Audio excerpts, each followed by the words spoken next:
Pour illustrer mon propos concernant la manière dont Dieu cherche à nous bénir dans nos vies professionnelles et dont l'ennemi cherche à nous maudire dans nos vies professionnelles aussi, j'ai eu un cas sous les yeux qui permet, si j'en parle ici, de bien illustrer mon propos. J'ai un frère en Christ que j'aime beaucoup et j'ai vu l'ennemi s'amuser à le tenter par un poste professionnel qui n'était vraiment pas celui qui lui convenait. Ça n'aurait rien fait d'autre que de l'annihiler ou l'enfermer dans un rôle qui n'est pas celui que Dieu veut pour lui, puisque Dieu veut vraiment mieux pour lui.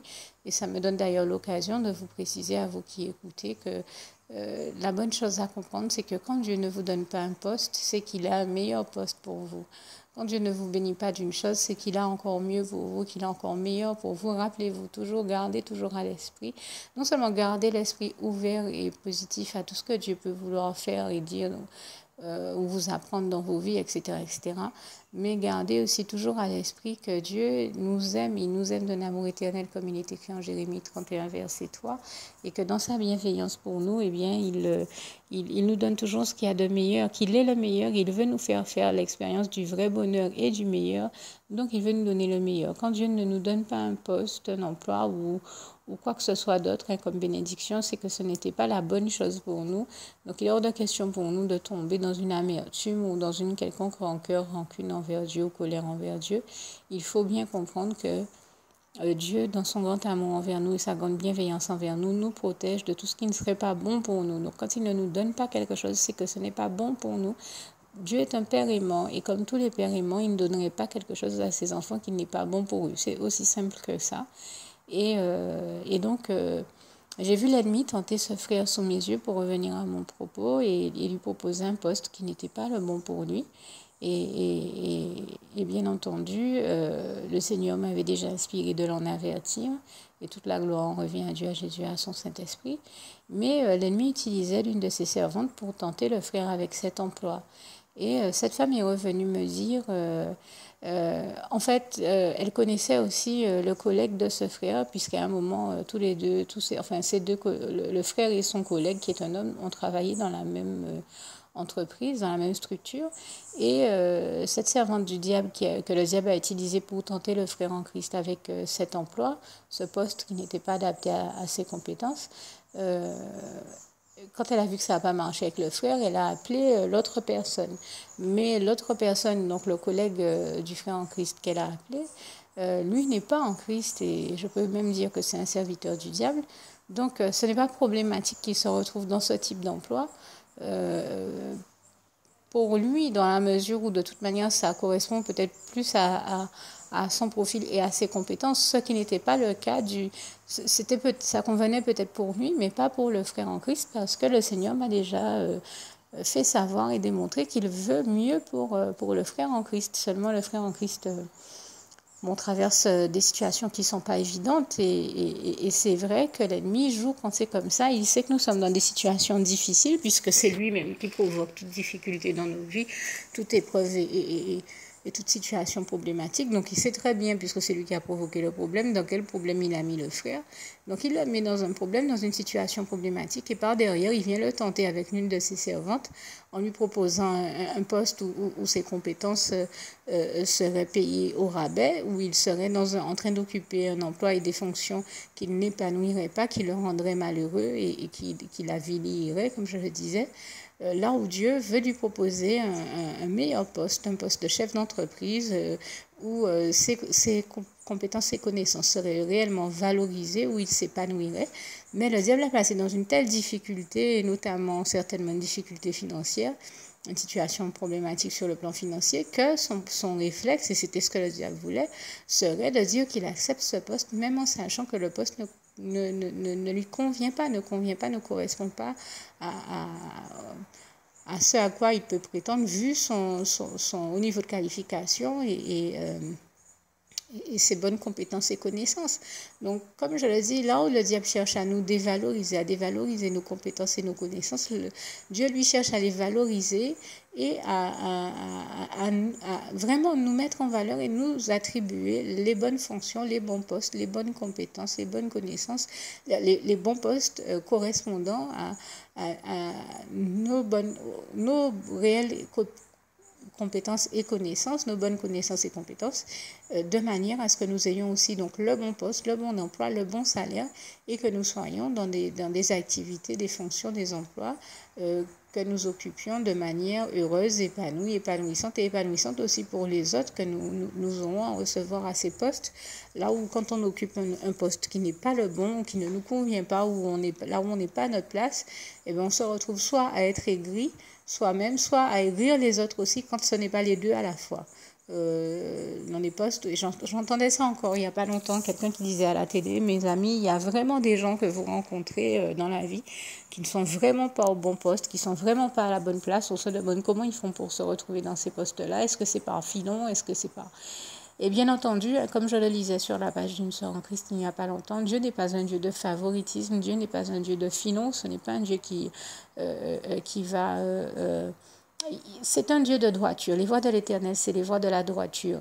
Et donc, il va nous attribuer de manière droite le bon poste. On n'a pas besoin de sortir de notre intégrité pour faire les choses de Dieu. Dès que l'ennemi cherche à vous proposer un poste qui n'est pas le bon, en plus par filon, il cherche à vous entraîner dans les compromis, à vous faire sortir de votre droiture, de votre intégrité pour vous mettre dans la compromission et tout ce genre de choses-là, ce n'est pas de Dieu. Et tout de suite, refusez ça, dites non au diable et continuez à toujours dire oui à Dieu.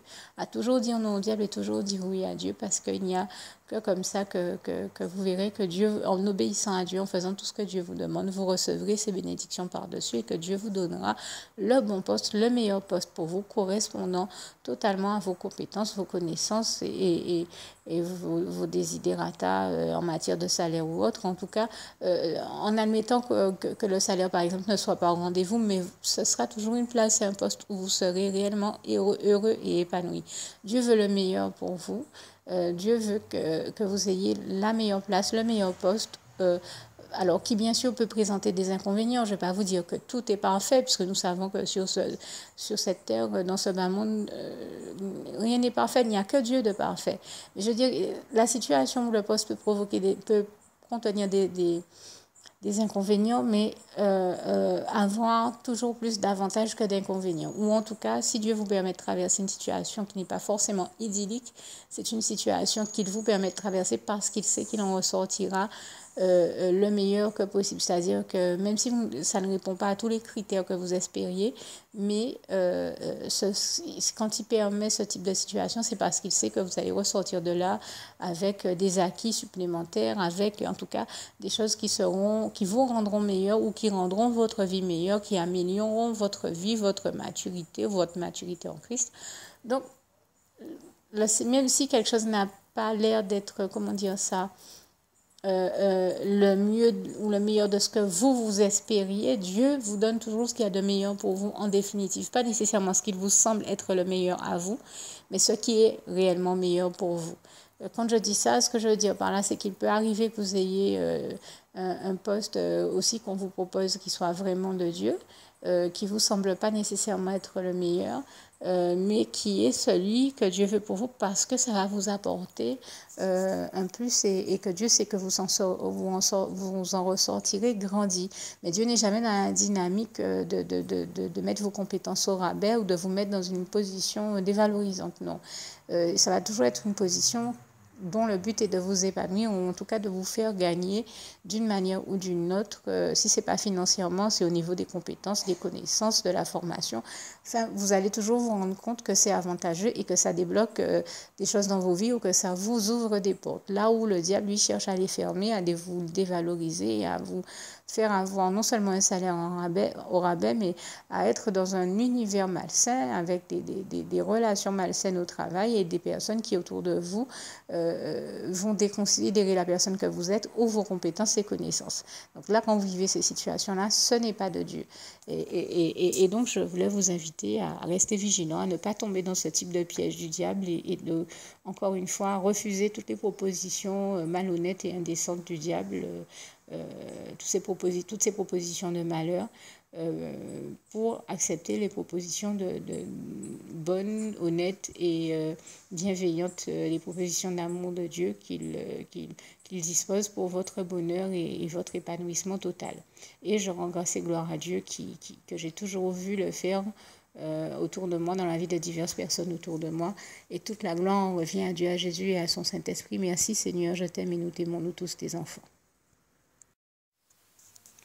Alors, le témoignage que je viens de vous donner m'amène à vous rappeler ce que j'ai eu l'occasion de vous dire. Ne vous laissez donc pas égarer par le diable et ses serviteurs ou servantes, puisque le Seigneur nous avertit d'eux, du diable et de ses enfants, en Jean 8, verset 41 à 47 et en Jean 10, verset 10 à 11, de toutes leurs œuvres et de toutes leurs œuvres destructrices, de la dynamique même destructrice dans laquelle se trouve le diable et ses enfants. Il nous rappelle qu'il n'y a aucune vérité en eux, rien de bon en eux.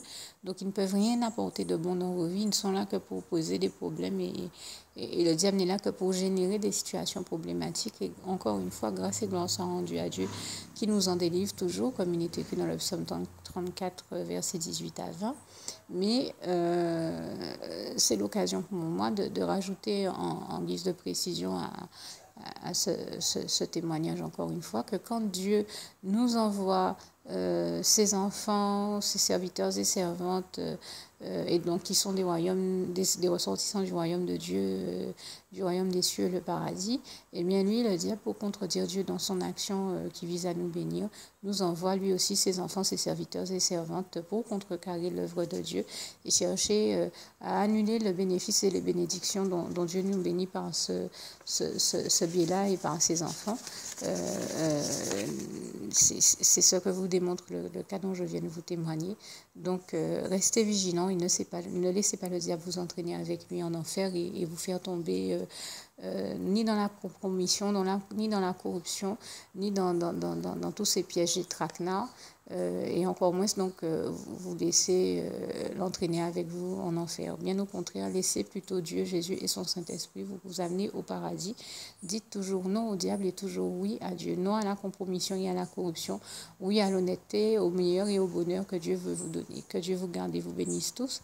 À bientôt. N'hésitez pas également, n'oubliez surtout pas de faire la prière qui va suivre. Et ça me rappelle au passage justement de terminer avec ce merveilleux passage biblique de Philippiens 4, verset 7, que la paix de Dieu qui surpasse toute intelligence garde vos cœurs et vos pensées en Jésus-Christ. À bientôt. Alors, je voudrais rajouter une dernière précision également. J'ai oublié de le dire tout à l'heure. Mais vous l'aurez compris, dans la situation où se trouve le frère, donc l'ennemi a essayé de le mettre en difficulté, de provoquer des difficultés dans sa vie, de le mettre dans une situation qui est problématique.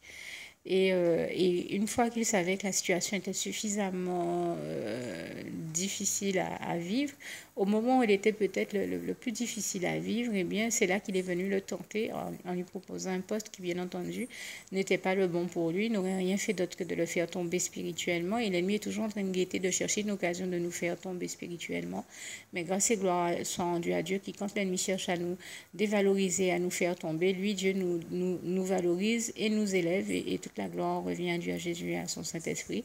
Et grâce et gloire soient rendues à Dieu qui lui a donné la force de refuser ce poste. Et c'était vraiment dans sa situation la bonne chose à faire. Je ne m'amuserai pas ici à dire à qui que ce soit dans la situation critique que nous connaissons déjà sur la question de l'emploi, de refuser des postes. Je ne m'amuse pas à ça. Bien entendu, nous sommes dans une dynamique de travailler, de bien travailler, mais de le faire dans les meilleures conditions que possible, avec le bon emploi, le bon poste et qui correspondent réellement à nos vraies compétences et connaissances, pas à faire n'importe quoi dans sa vie et à en ressortir blessé, brisé, malheureux, aigri et amer dans l'amertume après. Et ça, c'est ce que l'ennemi cherche à faire, nous faire ressortir de ces mauvais emplois et de ces mauvais postes-là totalement avec des vies totalement ruinées, détruites par le piège qu'il nous tendait. Donc dans ces cas-là, il faut savoir dire non au diable et dire oui à Dieu, par contre, quand le poste est le bon. Et la preuve que je ne suis pas dans une dynamique de vous inviter à refuser du travail inutilement, je vous invite à dire non au diable et à refuser les pièges qu'il vous tend, notamment dans votre vie professionnelle. Mais vous savez que malheureusement, on le voit nous tendre des pièges dans bien d'autres domaines de nos vies, sur le plan sentimental, enfin sur amical, dans bien d'autres domaines familiales, dans bien d'autres domaines de nos vies. Chaque fois, dans tous les domaines de vos vies, dites toujours non au diable et toujours oui à Dieu. C'est le sens de mon propos. Et par contre, acceptez tous les bons postes et emplois dont Dieu veut vous bénir. Et continuez à toujours dire oui à Dieu. C'est vraiment le sens de mon propos. Et je tiens à rajouter également en guise de précision que j'ai vraiment eu les preuves que je faisais la bonne analyse et que c'était vraiment le diable qui cherchait à tenter le frère et à le rendre malheureux avec ce poste-là, parce que je rends grâce et gloire à Dieu qui, bien sûr, a donné au frère la force de dire non au diable. Et quand il lui a dit non, le diable était tellement enragé et gris de voir qu'il avait fait la bonne chose en refusant ce poste-là, qu'il a, comme par hasard, fait en sorte que soit attribué ce poste à son ex-collègue. Je veux dire, n'importe qui d'autre. Il y a eu certainement des milliers de personnes qui ont postulé pour ce poste. N'importe qui d'autre aurait pu l'avoir. Non, il a fallu que ce soit, comme par hasard, son ex-collègue. Et je sais très bien qu'il a fait en sorte que ce soit son ex-collègue, donc celui qui travaille dans la même structure que lui, qui est le poste, juste pour que lui, ça le rende amer et qu'il croit qu'il se retrouve être dans le doute et la souffrance psychologique de se demander de se culpabiliser, puisque vous savez comment le diable essaie toujours de culpabiliser les chrétiens, de se demander est-ce qu'il a bien fait la bonne chose et le bon choix en disant non au piège que lui tendait le diable. Mais bien entendu qu'il a fait la bonne chose. Et il est allé jusqu'à exciter cette servante du diable qui est venue me dire, eh bien moi je vais appeler l'autre pour lui dire que c'est son ex-collègue qui a eu le poste et je tiens à lui faire le savoir. Je lui dis, ne fais surtout pas ça, parce que bien entendu, le diable voulait absolument utiliser cette femme pour l'amener à être dans l'amertume, dans la culpabilité, dans l'amertume et à regretter d'avoir fait la bonne chose. Mais Dieu nous enseigne à ne jamais regretter d'avoir fait la bonne chose, ne jamais regretter d'avoir posé un bon acte, d'avoir fait les bonnes choses, parce que Dieu nous en bénit par-dessus. Dès qu'on obéit à Dieu, comme j'ai l'habitude de le dire, l'un des plus grands secrets du bonheur, c'est l'obéissance à Dieu et bien entendu la désobéissance au diable. Toujours dire oui à Dieu, toujours dire non au diable. Et c'est parce que le diable sait très bien que le frère a fait la bonne chose qu'il cherchait à l'amener à culpabiliser. Et ça, c'est l'une des stratégies du diable que je dénonce ici. Dès que nous faisons des bonnes choses, dès que nous faisons le bien, il passe derrière pour essayer de contredire Dieu, contredire l'ordre que Dieu nous a donné. Et quand Dieu nous donne la force d'avoir obéi à son ordre, il essaie de nous faire culpabiliser d'avoir fait la bonne chose, alors que nous avons réellement fait la bonne chose. Nous ne devons donc jamais nous culpabiliser d'avoir fait les bonnes choses et d'avoir fait le bien, puisque le Seigneur nous le dit bien en Galates 6, versets 7 à 10. Ne nous lassons donc point de faire le bien, car au temps convenable, nous recevrons une grande récompense de la part de Dieu si nous ne nous relâchons point. Et je rends vraiment grâce et gloire à Dieu, qui est celui qui, après l'effort, nous donne toujours le réconfort. Et qui est celui aussi qui nous dit en Romains 12, verset 21, ne te laisse pas vaincre par le mal, mais surmonte le mal par le bien. Donc je vous invite toujours au nom puissant du Seigneur Jésus à toujours surmonter le mal par le bien et à laisser l'ennemi raconter ses blagues, ne surtout pas croire à ses inepties, à ses blagues à la con. Il essaie de vous faire culpabiliser d'avoir fait les bonnes choses, d'avoir posé les bons actes et d'avoir fait les bons choix et d'avoir posé les bons actes, mais c'est son problème. Ne rentrez pas dans son système de culpabilité, ne le laissez pas vous culpabiliser, vous aveugler et vous entraîner dans un système de pensée erroné qui est son système de pensée, le système de pensée du monde. Mais quand Dieu vous a donné la force de faire quelque chose, eh bien continuez à persévérer dans les voies de la droiture, les voies de l'Éternel et à aller toujours plus loin dans votre marche par la foi et avec et pour Dieu Jésus-Christ et son Saint-Esprit, et vous verrez toujours que Dieu vous en récompensera et vous en bénira. Donc que Dieu vous garde et vous bénisse tous et à bientôt. Alors, je tiens à le dire ici, là encore, en guise de précision, je rends grâce et gloire à Dieu, à Jésus, à son Saint-Esprit, qui est celui qui nous fait réussir tout en restant dans les voies de la droiture, les voies de Dieu et dans l'intégrité, en restant intègre et droit. sans avoir besoin pour autant de tomber dans le système erroné de pensée du monde et de son fonctionnement, de corruption, etc., etc., sans pour autant avoir besoin de tomber dans la compromission, la corruption. Et le Seigneur nous le dit dans le psaume 16, verset 11, « Tu ne permettras pas que tes élus voient la corruption. » Et je rends grâce et gloire à Dieu qui agit toujours de la sorte. N'hésitez pas à lire ce passage du psaume 16, verset 10 à 11. Et je rends grâce et gloire à Dieu pour ça, et aussi parce que, comme il l'a dit dans la suite de ce passage, il y a d'abondantes joies devant la face de l'Éternel, notre merveilleux Dieu d'amour, des délices éternelles à sa droite. Et je lui rends vraiment, vraiment grâce et gloire pour ça. Et tout cela sans qu'on ait besoin de faire appel à un quelconque réseau relationnel, à une quelconque voie de la corruption, tomber spirituellement ou entrer dans la corruption ou faire quoi que ce soit qui n'est pas de Dieu pour autant. Puisque rappelez-vous que le Seigneur nous dit aussi substantiellement, et en Jérémie 17, verset 5, je crois, « Malheur à l'homme qui s'appuie sur l'homme ». Et en l'occurrence, ça signifie, je pense aussi à ce passage qui dit que si quelqu'un s'appuie sur quelqu'un d'autre qui est en train de marcher dans les ténèbres, eh bien, tous deux tomberont dans les ténèbres. Et c'est exactement ça. Nous ne pouvons pas nous appuyer sur les hommes, mais nous pouvons nous appuyer et faire une totale confiance qu'à Dieu, Jésus-Christ et son Saint-Esprit, et lui faire totalement confiance pour nous amener à réussir nos vies et dans tous les domaines de nos vies, qu'il s'agisse de vie professionnelle, sentimentale ou amicale, familiale, de tout autre domaine dans nos vies, puisque Dieu lui-même nous dit en Hébreux 13, versets 5 à 8, qu'il ne nous abandonnera jamais, et que nous savons aussi qu'il est écrit en Romains 8, verset 28, « Toutes choses concourent au bien de ceux qui aiment Dieu et qui sont appelés selon ses desseins. » Romains 8, verset 31, « Si Dieu est avec nous, qui sera contre nous? Personne. » Je vous le dis bien ici, c'est moi qui réponds personne.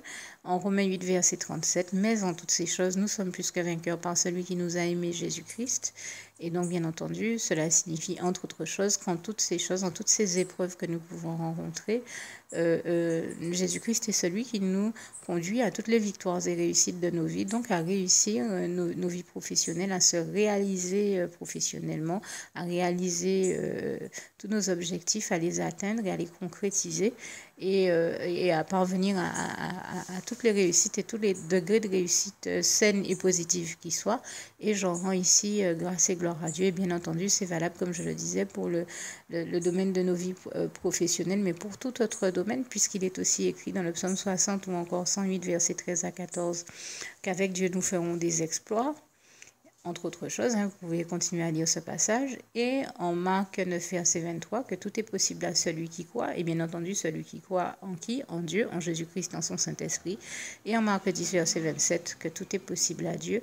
Et toute la gloire en revient à Dieu, à Jésus et à son Saint-Esprit. Je rajouterai par principe, là c'est mon explication de ce passage, entre autres choses. Quand le Seigneur nous dit « malheur à l'homme qui s'appuie sur l'homme », en fait, on pourrait traduire « malheur à l'homme qui s'appuie sur ce que le diable lui dit de faire à travers un autre homme ». Malheur à l'homme qui croit les inepties, les blagues que lui raconte le diable à travers d'autres hommes et qui se met à se comporter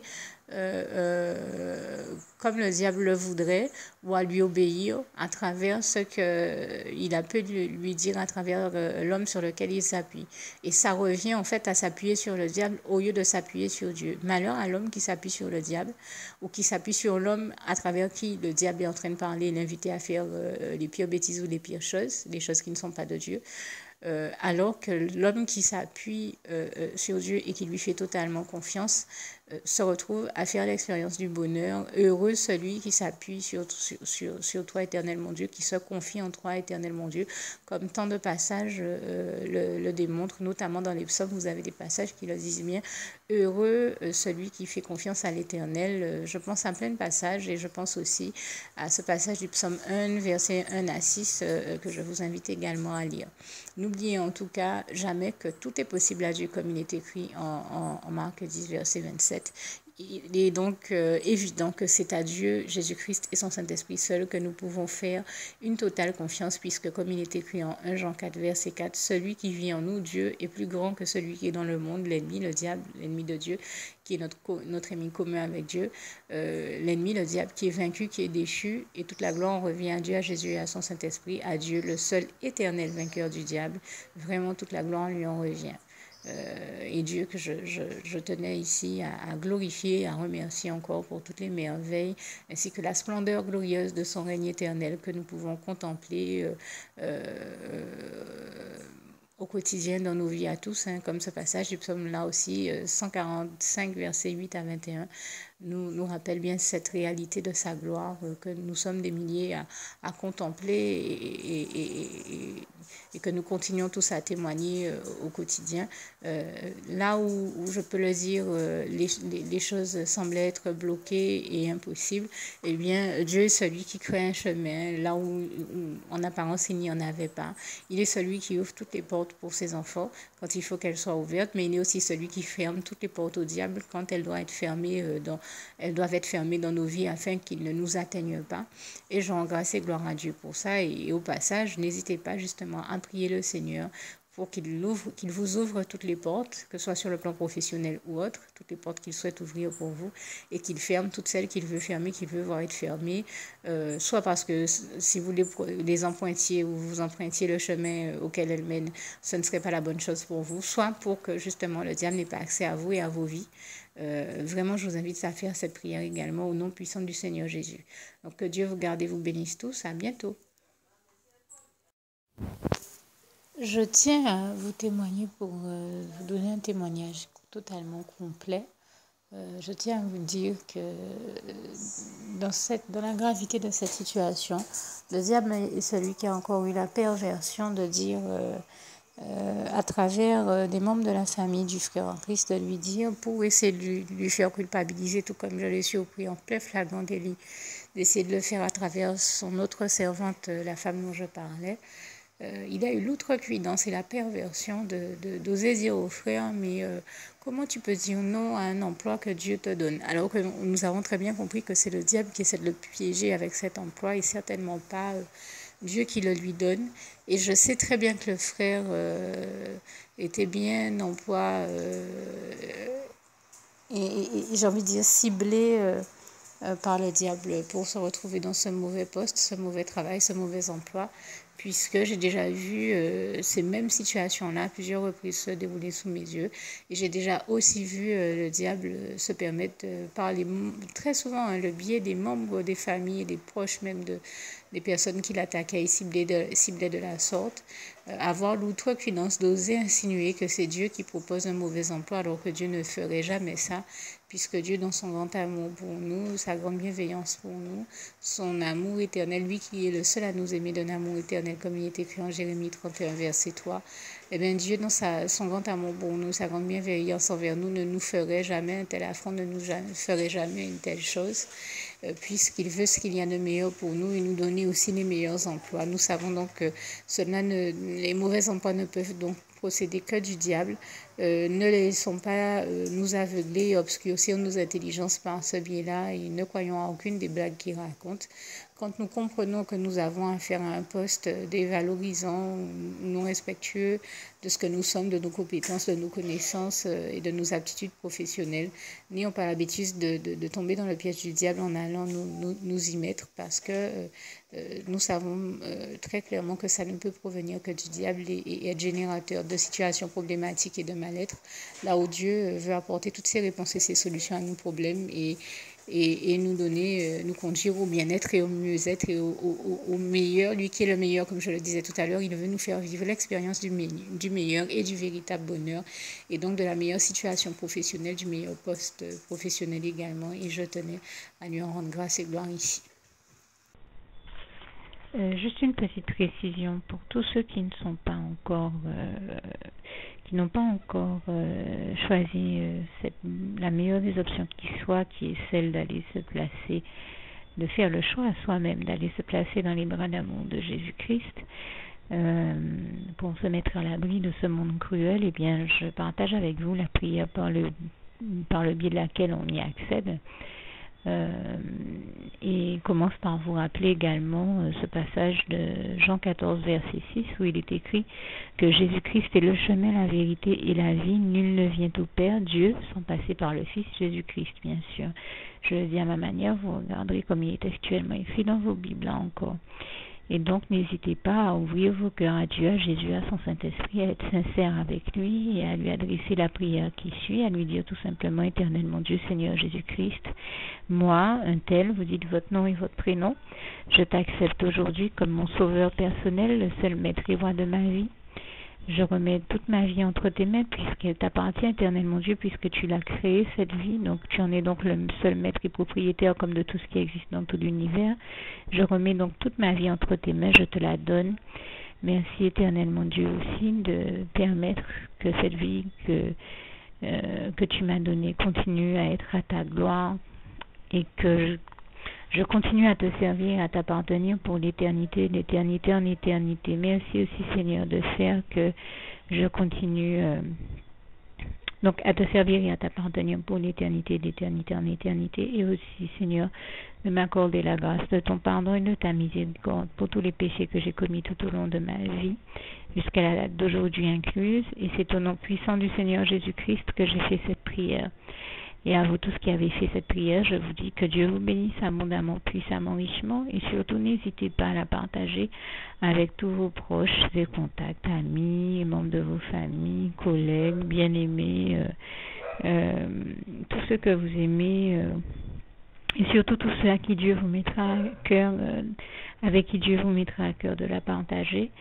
Et comme j'aime à le dire, si vous n'avez pas encore pris le temps de faire cette prière, comprenez bien que voilà, ça ne vous coûte rien de la faire, c'est gratuit, c'est indolore, et que voilà, vous n'êtes pas obligé de me croire, mais moi il m'est arrivé tout comme vous de devoir faire cette prière un jour dans ma vie, et quand on m'a proposé de la faire, je me suis dit, et si c'était vrai, et si c'était vraiment Dieu qui, par ce biais-là, m'appelait à lui et me demandait de lui donner ma vie, de l'accepter, c'était Jésus qui était en train de vraiment me tendre la main et qui était en train de me demander de l'accepter comme mon sauveur personnel, je ne pourrais pas passer à côté de l'occasion de lui dire oui, parce qu'il faut aussi que je reste ouvert ou ouverte à ce que Dieu peut avoir à me dire.